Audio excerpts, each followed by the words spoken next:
Tryggvi, 1-1 jafntefli niðurstaðan, hvernig líður þér svona eftir leik? Ekkert sérstaklega. Ég er hundfúll með 1 stig í þessum leik og mér fannst að við hefðum átt að gera miklu betur í þessum leik. Þið voru ofan á eiginlega alla leikinn, því frammistaðan var góð. Já, þannig við höldum vel í hann og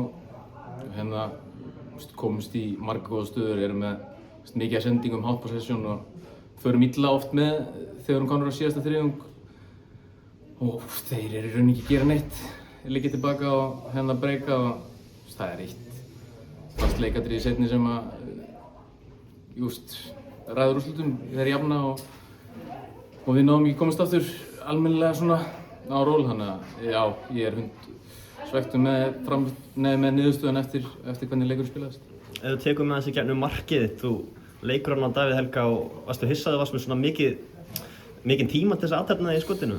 Mér fannst þeir furðu ofarlega í þessum leik. Það var mikið pláss bak við þá, sérstaklega þegar við unnum hann og já, það er hættulegt að skilja eftir svona stórt pláss og Kobbi kemur með góðan bolta og já, svona klára þetta bara fínt.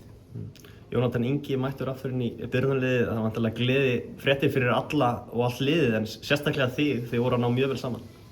Já, það er náttúrulega risastórt fyrir okkur, fyrir liðið, hann er náttúrulega frábær leikmaður og já, það er rétt, við náum mjög vel saman og náum að tengja og hann er virkilega mikilvæg fyrir okkur í sóknarleiknum og það verður gott að fá hann aftur og betur inn í.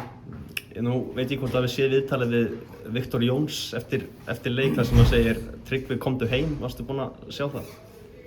Ég sá fyrirsögnina, ég þekki Viktor mjög vel sjálfur, þannig að ég hitt hann nánast daglega og við erum góða félagar, þannig að ég sá ekki viðtalið en sá fyrirsögnina.